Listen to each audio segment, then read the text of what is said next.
Cast. Momentarily, I will be joined by one of the most interesting people I've ever met. Let me first introduce myself. My name's Chris A. Biehn. I love the Logan neighborhood in North Philly. I am a employee of Logan Hope School, which is right around the corner from this studio, and it is just a privilege to be back on air. We are live around 5, and I will momentarily be joined by Nathaniel Biehn.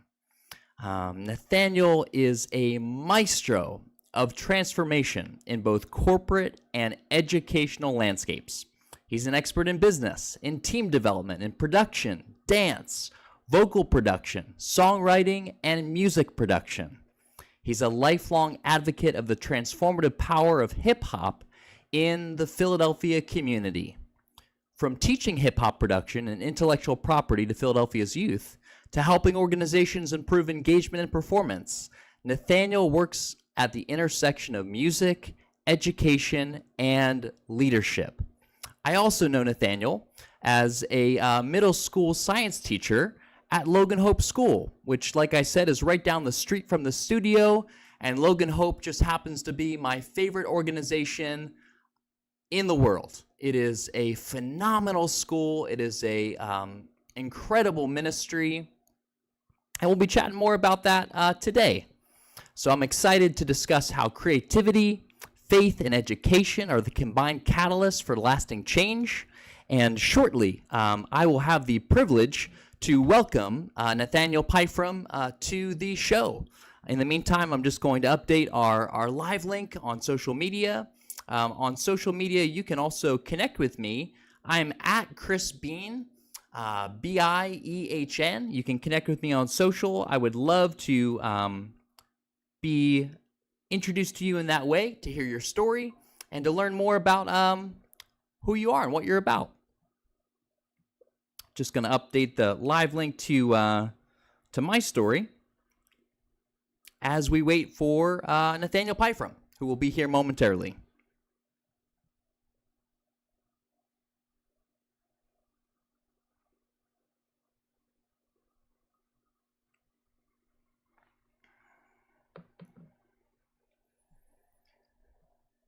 But it was a joy to be on air a couple months back for the first Cabcast live from Logan. That was just a good feeler for what it's like to be live on the radio here. And I used to love broadcasting. Back in the day, I was a sports broadcaster for my local station, and had also a show on Shawnee TV called The World Around Us, and that was a news show that was also live, but just a short segment here. And so it's good to be back in the radio world, and very excited to get to have a conversation here with Nathaniel, and he is going to be here momentarily. And yeah, I am just I'm reflecting on a lot of things right now. It's been a very adventurous season. I think in some ways, it's been a difficult stretch. Now that we're gearing into a new year, just thinking through a lot of different ways we all are to how to become the new and true versions of us. And back in 2025, I definitely went through it. It was definitely not my favorite year on the books. I was navigating a 8-month nonstop migraine. And that was definitely a challenge. And I think it's definitely one of those things as well where I'm learning the art of endurance, because the pain is still something that I'm navigating, but I don't want to focus and fixate on pain, because that's not the headliner of the story. That's just something that is, in the meantime, it's momentarily, it will lift. But until then, it is something that is definitely draining, and I'm learning just the importance of empathy when it comes to these things as well, because there's so many people that are navigating chronic pain. So if that's something that you're resonating with, I definitely feel with you, and I'm sorry that that's something that you experience, because that's definitely a challenge. Um, all right, thank you. I got a first comment. That sounds like a great plan to me. Appreciate you tuning in. As I reflect on 2026, I came up with a mission. And the mission for 2026 is to be the healthiest, most creative, maturest, purest, most loving, wisest, and most surrendered version of me. And when I talk about surrender, I mean that I believe in God, guys. I do. And I believe that that He is sovereign and He's good. And as a good God desires us to have the ultimate fulfillment of who we are wired to be and to come into the actualization of who we're called to be, and to enter into the fullness of adventure with Him, I think surrender could look like just trusting Him with the process. So I know that in Philadelphia there's a really big slogan for the Sixers, trust the process. And I trust His process. And in that trust, I rest and abide and know that everything will work together for the good of those that love God and are called according to His purpose for them. That's an anthem that I cling to. That's from Romans 8:28. And so one thing that I am often reflecting on is it will all be good. And that is a God-given guarantee. So just something that I have been sitting with, and something that's been keeping me encouraged in this season. Like I said, we will be momentarily joined by Nathaniel Pyfrom, and he really is a powerhouse. He is someone that I admire, I respect, and I definitely am energized by. So it'll be a good conversation. Thanks for tuning in, and hang in there a few more minutes for Nathaniel to join us for a lively discussion on a whole host of things, including creativity, faith, and education, and the combined catalyst for lasting change.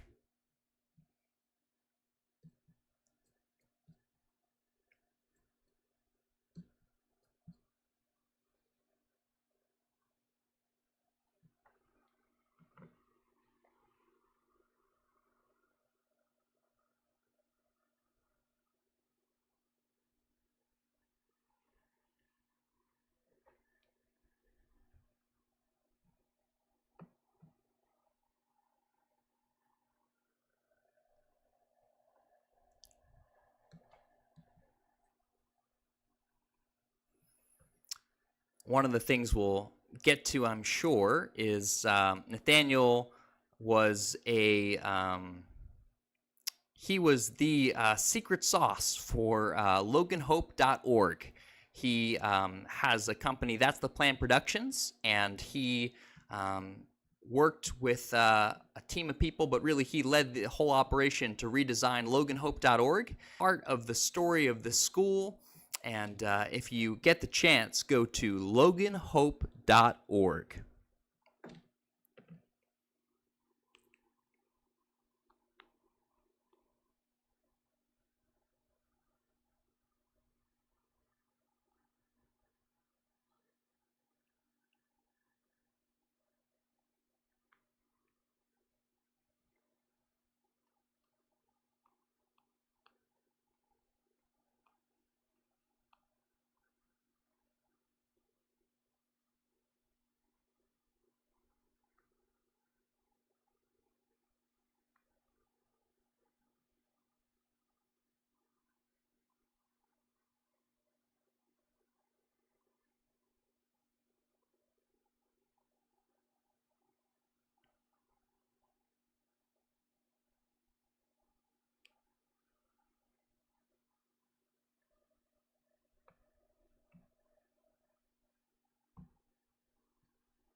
Nathaniel is en route, and he will be around the corner momentarily. Thank you for your patience as we look forward to our guests to join and to chat creativity, faith, education, and beyond. Yeah, we could cover some good ground in the remaining half hour for Capcast live from Logan, and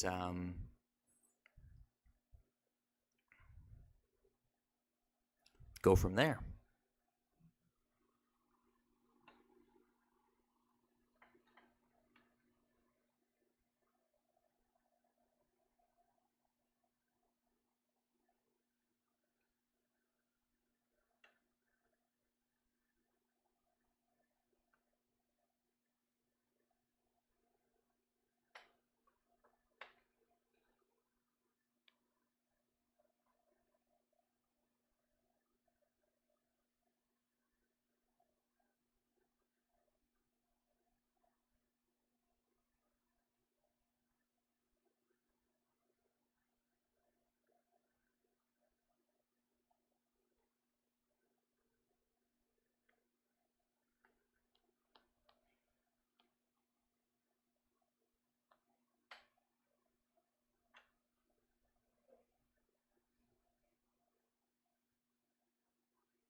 It's a new year, and with any new year, we all have big goals. We all have big dreams, and it's good to aspire. It's good to be prayerful about a new year. Like one of the go-to things that I've done is I really try to pray over my calendar, pray over what I'm going to commit to, pray over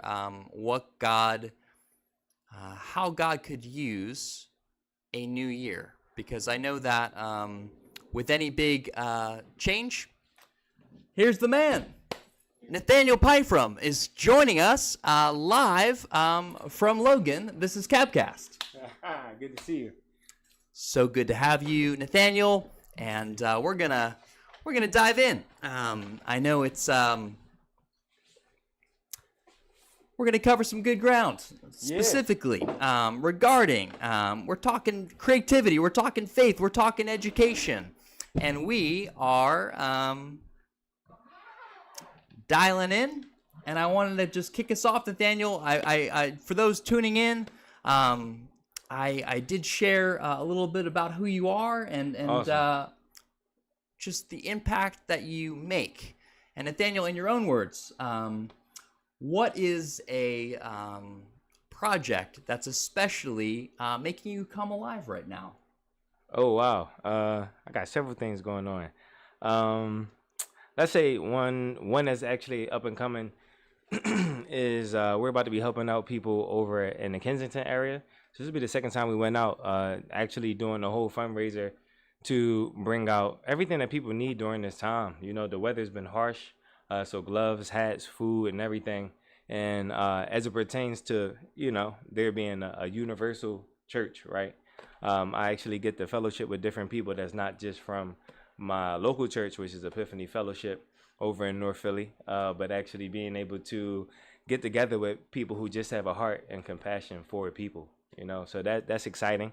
And I guess most recent on a whole nother side, one of my clients had expanded out into the Rittenhouse Square area. So shout out to Franchon Pryor, owner of Hair Vice Studios. Awesome. And she actually is the one who did my hair, got my hair done yesterday. So that, you know, it's a lot of great things going on. We in a few different sectors, Chris, as you already know. Yes, you're diversified, you're versatile, you're across the board, Nathaniel, across the board. I appreciate you. And you've done a lot across music, education, and leadership. And I'm specifically curious about to learn more for the listeners to check out more about your hip hop. So how, Nathaniel, do you bring peace, spread peace through hip hop? Oh, wow. So several ways. Actually, I guess I have to give a shout out to CMAC Inc. That's SEAMAAC. They were responsible for this program in conjunction with the gentleman Kevin Ramirez for creating this program called Hip Hop Heritage. And so my dance community. So for those who don't know, I came up as a professional dancer. Like I was popping, I did house, breaking, choreography. Shout out to Rennie Harris Pure Movement. Shout out to Rennie Harris Raw. Shout out to Ill Styles and Peace. A lot of people, you know, at my early age, like 15, 16. Shout out to Face the Flav. Shout out to the Hood Lockers. Shout out to Illadelph Flav. Shout out to 360 Flavor. It's a lot of people that actually supported me becoming a professional and learning like the value that I had as a dancer, right? Actually, one of my mans, his name is Super Josh. So shout out to you too, bro. I never forget. He was like, Nate, you teach all these classes, you do all of these things. Like the money they saying they're gonna pay you for this show, like you deserve more than that. And I was like, well, how do I get that? He was like, just have a conversation. And so from those kind of private moments that I had through hip hop, right? Because hip hop is for peace, love, unity, and having fun. That's the real culture. To be hip is to be informed about yourself, your people, and your community. And to hop is to take action. So I had a lot of people that was like helping me be informed and then teaching me like how to hop into the right things and hop into the right places and to take the right actions. And so that poured over into me as soon as I graduated from Full Sail University down in Winter Park, Florida, get my bachelor's of science for recording arts. I literally, you know, got a call through one of my guys who was like, bro, didn't you just graduate for music? I'm like, yeah. And you know, he's like, dog, do you need a job? And I was like, and so I said, yeah, I'll be there. And everything changed from there. I became a music director over at the Hip Hop Heritage Program, doing audio engineering and vocal production for them. And then later transitioned into being a site coordinator. So I was there for a few years. We were inside of Academy at Palumbo. Shout out to the friends of Hawthorne. Y'all are great people and great people to collaborate. And we were able to impact students across the entire city. So, for instance, when I know sometimes people just say the entire city, but Chris, I had students coming from Northeast High School to travel 2 hours to get to, you know, Academy at Palumbo. Wow. And the after school program was only 3 hours. And so I was like, yo, y'all traveling 2 hours to see me. Like, y'all know that, right? It was like, yeah, it's cool. It's worth it. And that just changed everything. So, yeah, I was able to do it through there.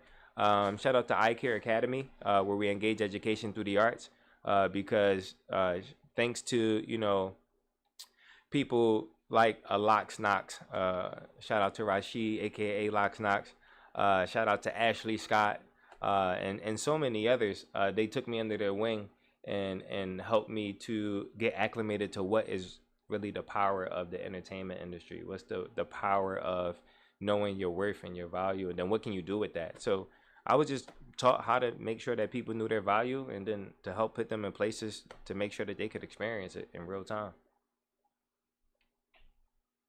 I love that. And what a pivot from dancing to teaching. There's a lot of parallels. Yeah. But how would you compare and contrast them? So the first time I ever taught was actually thanks to my big sis, Danita, who I met when I was getting into more formalized means of dance with Rennie Harris and stuff like that. She called me one day and was like, Nate, can you sub a class for me? And I was like, what? She was like, yeah, I know you could teach. I seen how you move. You know your foundation. Like, it's just an hour. And bro, I was 15. I got paid $75 for 1 hour. You know, and I never forget like her counting through the money. And I was like, she's still going. And she gave me that. I said, I could do this whatever you need. And then shout out to Engine, a.k.a. India, who took me under her wing as well. And that was my first time teaching at Christina Elena Guzman's dance studio over there off of Broad and Fairmount. So shout out to CEG. There's a lot of history. So I actually first learned how to teach from dancers. Dancers only care about comprehension and duplication. They don't care about your age. They don't care about where you came from. They don't care about any of that stuff. And it's beautiful for people to just have like a standard that doesn't have anything to do about where you came from and all the other stigmas that typically formal education puts on people. You know what I mean?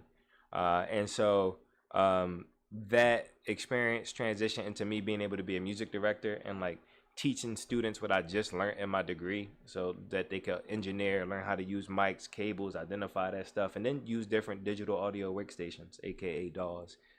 They were learning like Pro Tools, Logic Pro, and then Ableton and stuff like that. And so, you know, that carried over into me accidentally getting into formal education. Yeah, you know, Yeah. I just kept choosing to be genuine and giving information that I know people gave to me. Yeah. Yeah. Well, you're one of the most genuine people that I know. I appreciate that. You inspire me. And along with the crew at Logan Hope School, Yeah. Right around the corner, we're in Logan. Yes. What led you to Logan? God used my sis, Simone Wesley. So shout out to you, sis, for actually overhearing. We didn't even have a direct conversation. She overheard that I teach. And so she literally turned around and was like, Nate, you teach? And I'm like, yeah. She's like, do you need a job? Like, I was like, yeah. She was like, can I send you like the link to the application? And the rest was history, to be honest. And it was super funny because I was talking with a bunch of gentlemen. I don't even remember who I was conversing with at the time. But yeah, you know, we we were talking about that. She overheard. The next thing I know, they hit me back about doing a demonstration class. And I only remember because I think it was either Jim Sovacool, the head of school, or the previous principal, Ali, Mrs. Allison, actually being like, yeah, Nate didn't even take off his book bag. Like, he just did the lesson real quick. The kids ate it up, and the rest was history. And then, you know, I was in there, and it was funny because if I'm not mistaken, they thought they actually had someone to teach science. And then that person last minute wound up no longer being available. Excuse me. And so, you know, you talk about God orchestrating things in very unique ways, right? Yeah. And so everything came in, and then I was able to hop right in. And fortunately, both my degrees are in science. So I got my bachelor's of science in recording arts, and then I have my master's of science in entertainment business. Yeah. Yeah. So teaching science and for middle schoolers was actually cool. It's a sweet spot for you. Yeah. That's for certain. Yeah. You know, I got the background in 21st century education. I got the background in like STEM education, STEAM education. So I was always doing project-based things beforehand and never got away from science. And then once I learned dance was a science, it was a wrap. So That's great. Nate, I know that forming the next generation is really important to you. yeah. What has it been like forming the next generation at Logan Hope? Oh man, it's been great. Because Logan Hope sees education as a platform for discipleship, it makes it actually quite easy. And then also shout out to Teach for Transformation, aka TFT. Yeah. Which, you know, was the first time I ever experienced it, but I think the heart posture of Logan and the people that founded it, the heart posture of, you know, Jim Sovacool, the head of school, and everything, it allows us to just focus on, you know, transforming people alongside other people. And so, you know, it was great to be in a space where I typically thrived, which is just because I'm teaching you don't mean I'm better than you or something. You know what I mean? And that was always my heart posture. So now I get to just show people that I'm a person. And then, you know, like the Bible says in Proverbs, you know, enthusiasm without direction is no good. Right. And so like technically God owns all the children, like they're all his, you know what I mean? Yeah. And so with that being the case, I get to like have the beautiful chance to meet all of these fearfully and wonderfully made people that I never met a day of my life, get to see who they are uniquely, right? And then follow the Holy Spirit as to like, yo, who are these kids? You know, what is it that I'm being given? You know what I mean? The ability to see, and then being given direction as to like the right words to say at the right time, like different actions and things like that that allows them to see they're like, no, you're valuable. You know what I mean? And it happens in a myriad of ways. Sometimes it's in a group setting. Sometimes it's like, no, let me pull you aside and let you know that you're worth it if nobody ever told you was worth it, you know? Yeah. Yeah. And I love the focus on identity and discipleship and just the ways that Logan Hope students are not just taught, they are truly transformed. Facts. What is that? Could you share a story of maybe how that comes to life? Um, okay. So what's funny is cause God gives favor. So I got when I started last year. This is my second year into the school. So when I started off last year, I was with the 7th grade class, being my homeroom, and they weren't as open. You know, like they weren't, and it's interesting to see them all like blossom this year, being 8th graders. But you know, they would actually choose to tell me like, yo, Mr. Python, I be crashing out sometimes at the house. And I'm like, word? Like, yeah, I punched a hole in the wall. And I'm like, dang, dude, like we can't do that. Like, Yeah. cause you ain't even paid for the drywall. Like, this is crazy. Yeah. Right. And so I'm like, we gotta have constructive ways of crashing out. So you know, so something as simple as like, all right, when you get upset, bro, you gotta cook. Like, I was like, you know how to cook? Yeah. All right. So when you get upset, you gotta cook. And when you get upset, you gotta find some new meals to cook too. And so it's funny though, because now that it, you know, that was complemented by like, all right, the other thing to do though is work out. So like you gotta burn this energy out. Yeah. And they actually started to do that. You know what I mean? Which I think is just wild. First, that they even chose to tell me that they literally are spazzing out sometimes at school, I mean at home, right? Yeah. Because they didn't have to, right? Right. And then to even be receptive to what I was saying, to know that I'm like, all right, I appreciate you telling me, but that's not cool. And so it's funny. It's this quote from Lupe Fiasco. He says, one of his elders, aka OGs, his mentors, had told him, in order to change the generations, you have to make what's currently seen as cool not cool, and make the things that people don't think is cool cool. You know what I mean? And so I've been able to experience that. Whether it's also another student who had like just, he wasn't trying to, but he had friction with different classmates because Logan's very small, and he had friction with different classmates, and so the friction came really just from his ignorance, like him not knowing that the ways he thought he was showing up actually weren't being received well. So he like needed somebody to just be direct, like, bro, that's not cool. Yeah. You know what I mean? Yeah. Like, I hear how you want to be received. Do you want to be received that way? Like, you actually have to be a gentleman. And this is what it looks like to be a gentleman. And so to see like how he relates to his class now compared to last year, and even the transformation over the time from him being able to see him like, oh, okay, instead of me just moving past you, excuse me, you know what I mean? And all of these things, it's just beautiful, bro, because it's all the little moments, and then just taking the time to affirm when somebody is choosing to do something different, you know? So yeah, it's been a bunch. I'm trying, you know, to come up with things without saying anybody's name, but yeah, there's been a bunch, you know, throughout all grade levels.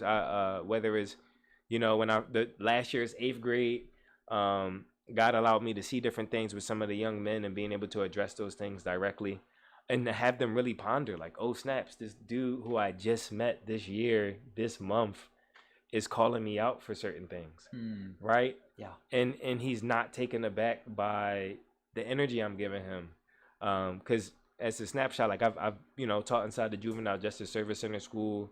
I've been in different places where people could really like, they could snap out at you if they would like to. Yeah.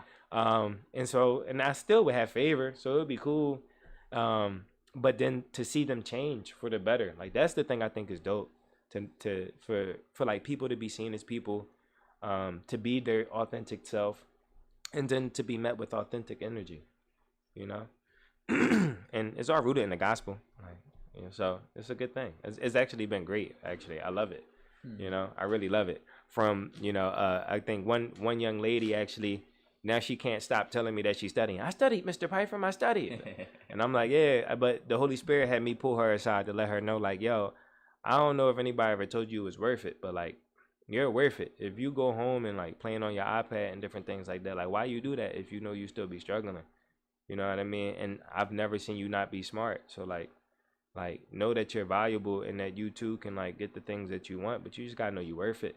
And it's wild because like they'll tear her up and all of that because they know I'm being genuine. Yeah. Another kid, it was it was brought up that like he was spazzing out at home, but being just very disrespectful to his family. And it was quite peculiar. I was actually taken aback because I'm like, yo, you're not like this here. So like that's wild. And so got hooked it up where I was able to see him early in the morning, just pull him aside in my classroom and be like, yo, bro, what's going on? Like, why are you doing that? That's not even cool. You know what I mean? And he was actually able to be candid and have a real conversation to divulge what was really going on with him. And, you know, that and him not wearing his jacket. So then it was funny because it was a two-piece. He came in the very next day like, I got my jacket, Mr. Python. But then also we haven't been hearing anything about him spazzing out at home. He's choosing to be accountable for his actions. Right. You know? Yeah. Right. Wow. It's unique when a teacher can have such profound impact within the classroom, but also for that to carry over at home.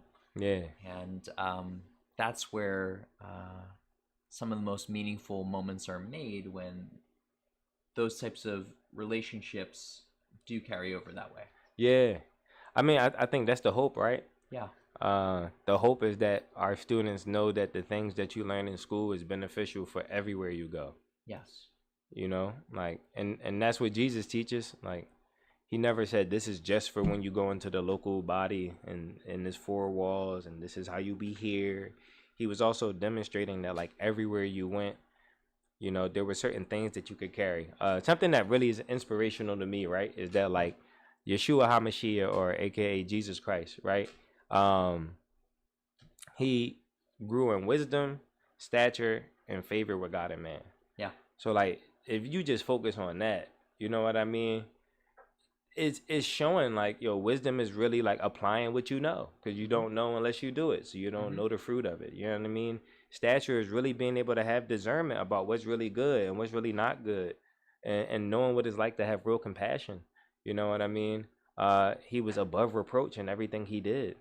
And then, you know, when it comes to like favor with God and man, I mean, this God that we're talking about is Yahweh Elohim, the God of the Hebrew people, right?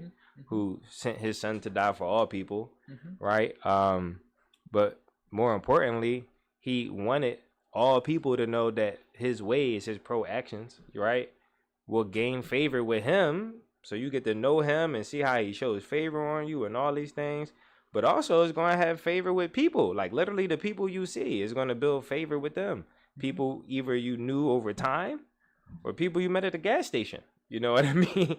So I think it's profound that something that simple can be carried over. And I think is nice, to your point, especially in education and hearing horror stories, whether it be on Instagram, TikTok, and things about how it seems like there's really no impact being made and it's always a battle. And, you know, I guess there's a multitude of reasons or a plethora of reasons as to why. Yeah. But it's beautiful to see it in real time and to see that it is tangible, though. It is possible to have somebody come to school, learn real things that transforms their entire outlook on everything else. Yeah. Right? Yeah. Yeah. You're a teacher. Yeah. And Jesus is your teacher.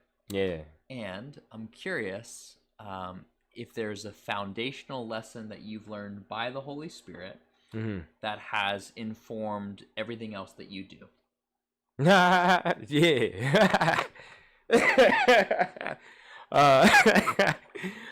Be honest about everything. Yeah. Yeah. Like, you can't grow unless you're going to be honest. Yeah. You know, as much as possible. You know, and it might be difficult, it might seem difficult, but honesty literally is the best policy, as much as that's a cliche. That's very different than being vulnerable to a fault with anyone and everyone. Like, Jesus also shows you that not everybody is meant to see everything. You know what I mean? He did have well over 100 disciples. You know what I mean? He did have the 72 that he taught how to go out and engage with people. You know what I mean? Yeah. He even had the close 12 who he told when everybody else was dipping, like, y'all can leave too if you want. Right. But he had the 3 that he kept choosing to see him in vulnerable moments, whether it was at the Garden of Gethsemane or the mount when the transfiguration took place. You know what I mean? Yeah. And so those are the kind of things I learned to make sure that I'm aware of, like, yo, my vulnerability is a privilege. It's not meant for everybody.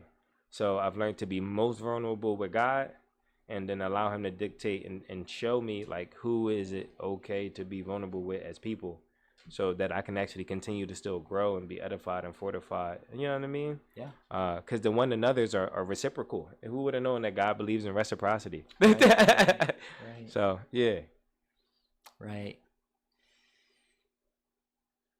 What would you like to see God do at Logan Hope in the next, let's say, several months to several years? Yeah. If we hit 7 months, just unexpected favor with finances. To be honest, I would like to see a lot more support and resources brought around. Um, Something that Simone said to me that I thought was actually profound and made me excited about joining up with Logan, or partnering in what they're doing. Was that she said, Nate, I would much rather be with people who may not have all the resources, but are awesome people. I'm paraphrasing. Because she used an even better word than awesome people. Versus being with people who aren't as awesome and having all the resources. And the people at Logan actually are very quality. And so I would like to see the kind of resources that I've witnessed before actually be brought around them to support the actual initiatives that they have. And that's a combination of personnel and finances, but typically the finances help you acquire the personnel and those resources to steward the things that the personnel and the place and the people need, right? And to do it well, since our God is decent and orderly. As far as few years, I mean, hopefully this year into the next year they get the money for this project coming up that they actually did get approved for by the RCO. So that was beautiful. I think it's a great thing for them to be known as a light in the Logan area. But then to be supported to actually be an even greater light. But like I said, nobody hides a light under the chair. You hold it up higher so everybody else can see. And so I think it would be great to witness how God brings unexpected resources, since he's, Jehovah Jireh, right? The God who provides. That's one of his characteristics. And so I think it would be great to see how he provides to support something that's only come from a place of desiring to really help. Because if y'all don't know the story of Logan, like, they literally, the founders used their own home to, like, start this thing. They only had, like, I think it was like 7 to 12 kids when they first started off. And it came from them having compassion on people. They saw that people were coming over here being displaced because of, like, the Khmer Rouge and other things like that, and was like, yo, they're not acclimating well to education. Like, these systems and things that are in place are actually not helping them, and they're not actually trying to help them transition in the midst of them being real people. And so I think it's profound that that's how Logan started. And actually it's still the same vein that you see when you go throughout Logan. People really desiring to love our God and neighbor well. Absolutely. We are almost at the hour. How would you like to end us by describing what it means to be a light in Logan? Oh man, I guess first you gotta know you light. That's the first and foremost, and accept the fact that just because you might be light doesn't mean you're perfect. Romans says that you might be made perfect, but we won't be perfect, like literally perfect, until Christ returns again. So just like accepting that, remembering that if you actually are in Christ. So Romans says, if you confess with your mouth that Jesus is Lord and you believe in your heart that he is that God raised him from the dead, then you will be saved. And so knowing that if that's your case, you know what I mean, there's no more condemnation. Why? Because if you read in John, he said, look, the world was already condemned. So I came to set the world free, right? Through himself, right? And so then you got this dynamic of like, all right, so if there's no condemnation, what else is it not? There's no more shame. There's no more guilt. And even though these things still going to come with us, you know what I mean? You still got to wrestle through those things, leaning into the fact that you're meant to be a light in the community, that the things that you have acquired, that people have given to you, to show gratitude by paying for it. Gratitude oh man, Chris shared something with me I never knew. Somebody else is in the situation. Yo, let me pay that forward. Yeah. You know, I Yeah. can't pay it back. What if you already well off? You don't need anything financial. You know what I mean? Yeah. So paying those Yeah. things forward. Yeah. I think being a light in the Logan community, this is probably one of the dopest areas that are actually has so many different people and cultures. And they actually would be brilliant and thrive if more people chose to be a light. Yeah. So if they could be a light and Logan could be leveraged, Logan Hope could be leveraged as a platform for helping other people identify their light, steward their light, and then share their light and spread their light, I think it'd be a phenomenal thing to see. So I hope that people go to loganhope.org, check out the website. Brand new website. Yes, sir. Check out the website. Join the volunteers list to be able to, join in the work that God is doing through Logan Hope School. That's a wrap for Live at Logan. We are approaching now the 6 o'clock hour. We will be signing off. I was joined by Nathaniel Pyfram, one of my favorite people and one of the most interesting people that I've ever met. So it's just a privilege to be on the air. Thanks for tuning in, and I hope you have a